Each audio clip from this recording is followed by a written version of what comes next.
Welcome back. In this lecture, I'll give an overview for the Enlightenment. As I mentioned earlier in our class, fiction appears as a popular art form when the technology exists to produce inexpensive, mass-produced printed material, such as books and magazines. Magazines during the mid-1800s were so popular that the period is sometimes called the Age of Magazines. Steam-powered presses are developed for print shops in the early 1800s. Before this, fiction existed, with a few books published here and there. Some of the books were written by printers, so essentially, they published their own books, and some wealthy authors paid for the publication of their own books. But the exploration of fiction doesn't take place until mechanical presses are able to drastically lower labor costs of printed material. At this point, in the early 1800s in America and elsewhere, writers begin to focus and explore the possibilities of this new art form.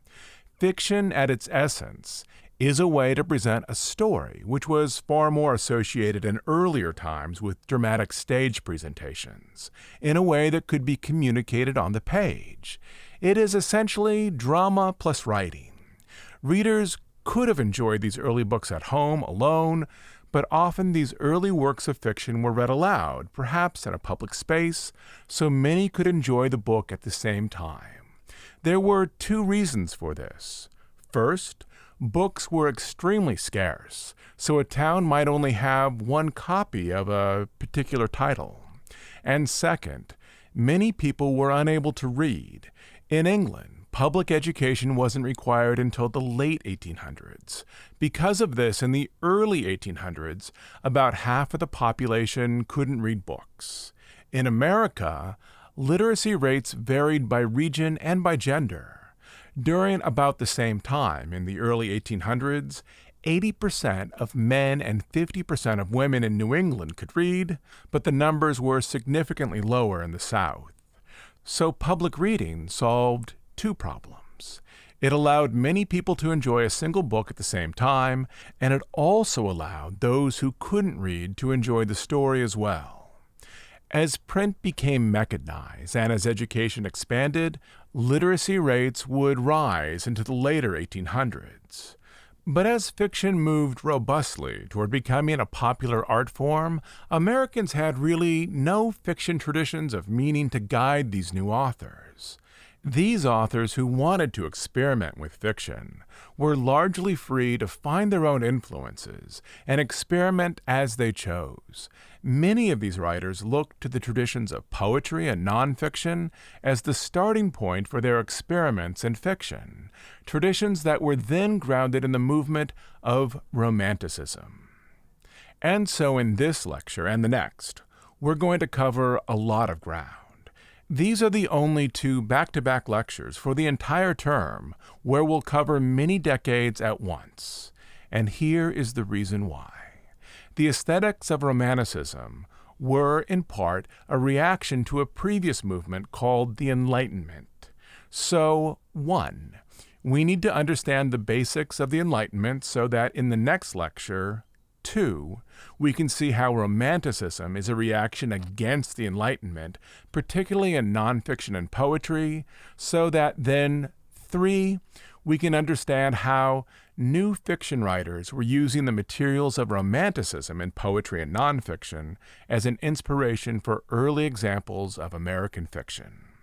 Hopefully that all makes sense. If so, here we go. The Enlightenment is often referred to as the Age of Reason. In America, it exists between 1725 and 1789. For centuries, people believed that a person was born into a life that they would lead as an adult. If your parents were merchants, you'd be a merchant most likely. If your parents were farmers, you'd most likely be the same, or at least find a job in the same economic strata of society. In early American life, many people looked to religion as a means of understanding themselves and their place in the world. But the Enlightenment presented a system that decreased the value of religion and increased the value of education. That is, children, by an act of heredity, weren't simply born into the types of lives they would occupy as adults. They could improve their situation through education and hard work. Likewise, they could also damage their future prospects through a lack of education and a lack of hard work. The Enlightenment viewed individual people as the masters of their own destiny and believed that through logic, discussion, and planning, together they could improve the society in which they lived. Before I go any further, I want to talk a little about the dates I'm using for our class. Not all scholars agree as to the start date and end date for the aesthetic periods we'll discuss in our class. Some scholars have proposed a later start date for the Enlightenment in America. Some have proposed an earlier one. And you may have a teacher in history that presents 1715 as the start date for this period, or even 1750. Unlike a baseball game or a fireworks show, aesthetic periods don't have a pre-configured start or end date. Scholars, after the fact, look at the material being produced and then, with consideration, present an argument that at or around this time, such as 1725, it seems that most of the intellectual work in America had shifted from a Puritan aesthetic and was then more influenced by the values of the Enlightenment. In this scheme, you can see that there is some room for different opinions, though those opinions all coalesce around some key dates. For example, the revolutionary documents and the Declaration of Independence are always keyed inside of the Enlightenment. How early these trends start and how long they last are up for debate. But in our class, the dates I'll use are 1725 to 1789. The Enlightenment as a system of thought valued logic and the scientific method. At the same time, it devalued writings based on emotion, imagination, and fantasy. It also devalued received books of religious instruction, such as the Bible, believing that people examining the world directly were in a better position to move society forward. During this period, many writers and philosophers directed their attention to the physical world around them, believing the primary way to understand an event or object was through reason, direct experience, and empirical tests. If you think of the body as a set of interconnected systems, Enlightenment writers believed that the mind, or maybe what we think of now as the brain, was the center of human experience, more so than sensual feeling or spiritual understanding or emotional experiences. René Descartes' assertion of being, "I think, therefore I am," might be identified as one of the key concepts that later Enlightenment writers would use to identify their understanding of humanity, namely, that thinking was central to the value of being human. In America, the Enlightenment contained a number of key ideas. I'm going to list 5 key ideas and terms and then talk about what they mean. 1. Deism. Deism is a religion based on the observation that the world was created not on a received religious text such as the Old and New Testaments. To understand the creator of the world, you don't look at a book, you look at nature to see the creator through the creation. 2. Liberalism. Liberalism is the notion that humans have natural rights and that government authority is not absolute, but based on the will of the consent of the governed. It favors the will of the people as a group or a whole over the will of the individual. 3. Scientific progress. The Enlightenment's enthusiasm for scientific discovery was directly related to the growth of deism and skepticism about received religious doctrines. Deists, at times, felt they had a religious duty to explore and understand God's laws as exhibited in nature and as defined through science. They argued that systematic, methodological observation of the natural world was central to understanding our place in it. The concept of empiricism is the belief that true knowledge comes from direct observation and study of the world around us. 4. The definition of man. Through these developments, man was increasingly seen as a biological being with an increased importance placed on his body and mind, and a decreased importance placed on his spirituality. Scientists studied the human body, elements of health and disease, to better understand what conditions, such as surgery or medicine, improved the body and what conditions caused it damage. 5. Progressivism and the planned society.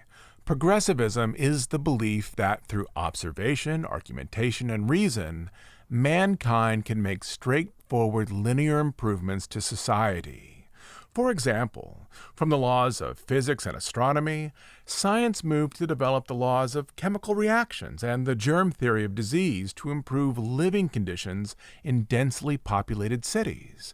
They analyzed the natural world in order to uncover the laws that govern the universe. Some scientists during this period were openly hostile to the Church's authority. Generally, they believed that the scientific method in which ideas were tested to prove whether or not they were true was a stronger path to guide society than religious dogma. Once the laws of nature had been established, or perhaps discovered, humans would then be able to better structure a society that was in harmony with these laws. So where in America do we see lasting evidence of the Enlightenment? The Enlightenment often focuses its powers on groups of people and common areas between individuals. Medicine and the study of the human body examines ways in which human beings and their bodies are alike.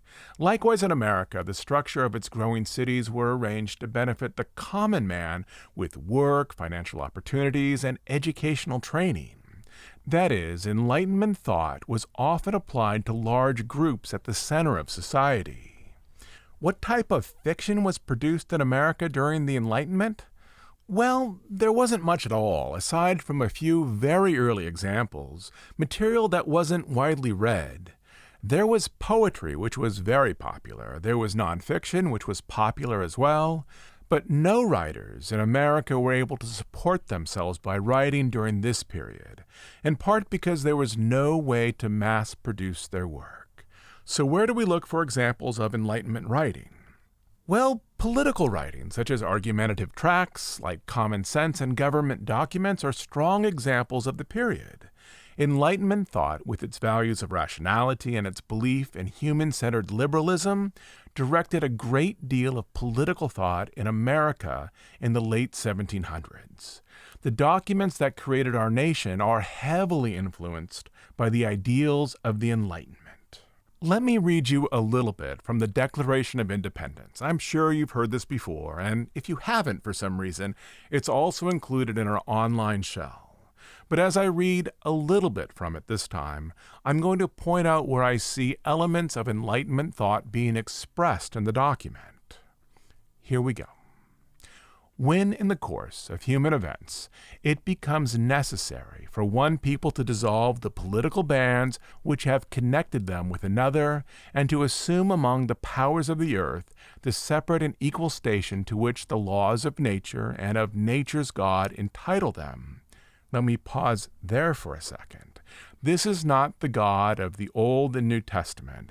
This is the God of nature, nature's God. This is the God that is discovered by looking at the natural world and then considering who or what might have made this. Of nature's God entitle them. A decent respect to the opinions of mankind requires that they should declare the causes which impel them to the separation. And this is the concept of argumentation. When you are going to do something in a well-considered, well-planned way, you should put forth your reasonings so that others can examine your rationale. And so the Declaration of Independence is an argument in which evidence is given that's going to support the claim that now we need to separate ourselves from England. I'll continue. We hold these truths to be self-evident, that all men are created equal, that they are endowed by their Creator with certain unalienable rights, that among these are life, liberty, and the pursuit of happiness. Let me pause there for a second. These are the ideas of human-based liberalism. This is the concept that people, simply by existing, have certain moral rights. I'll continue. That to secure these rights, governments are instituted among men, deriving their just powers from the consent of the governed. That whenever any form of government becomes destructive of these ends, it is the right of the people to alter or abolish it and to institute new government, laying its foundation on such principles and organizing its powers in such form as to them shall seem most likely to affect their safety and happiness. And here is that other concept of liberalism, that governments serve the people and not the other way around. And so aside from government documents, where else can you find examples of the Enlightenment in writing? You can find elements of the Enlightenment in nonfiction, such as in Benjamin Franklin's autobiography. Franklin's autobiography, divided into 4 sections, arranges advice and personal experiences into types of secular sermons. That is, at times he takes ideas and experiences from his past and puts them forward as models that others might follow. The most famous section of the autobiography are the 13 virtues. In the second part of his autobiography, he explains how he developed a system of virtues that he wished to govern his life.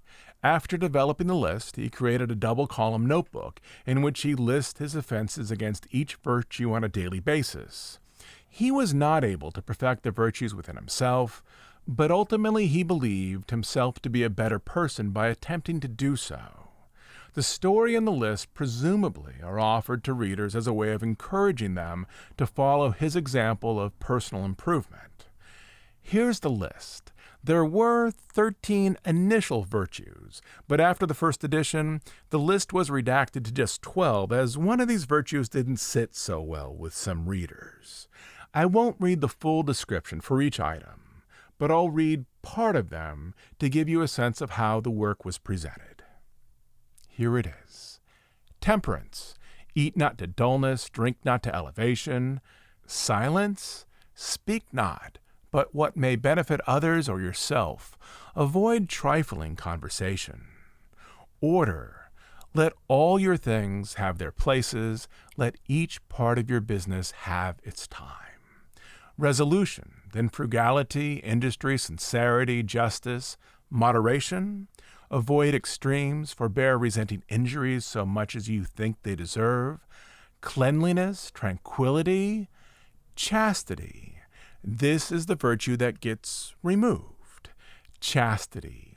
Rarely use venery, and this is just an antiquated term that means sexual activity. Rarely use venery, but for health or offspring, never to dullness, weakness, or the injury of your own or another's peace or reputation. Well, Franklin here is being honest. As a young man, he had experienced many sexual encounters with women. At one point, he said that he was lucky not to have caught some terrible disease. And so he lists this as a virtue, his own understanding of sexual experience. This doesn't prove popular with some readers and is removed from the second edition. The last item on the list, humility. Imitate Jesus and Socrates. And here, Franklin is equating a person of antiquity, a philosopher, with a person of religious importance, as though the two in his mind are equal. As noted at the beginning of this short lecture, we aren't yet at the point where fiction, with the aid of the steam-powered press, is able to emerge as a popular literary form. The Enlightenment will have very little influence over the origins of fiction, but toward the end of the 1700s in Europe and America, an artistic movement was building in opposition to the Enlightenment, a group of poets and artists who rejected the idea that the center of humanity should be focused on rationality and that humans themselves should be viewed primarily as centers of thought. Their ideas provoked a revolution in terms of how art should represent human experience and what specifically constituted artistic values.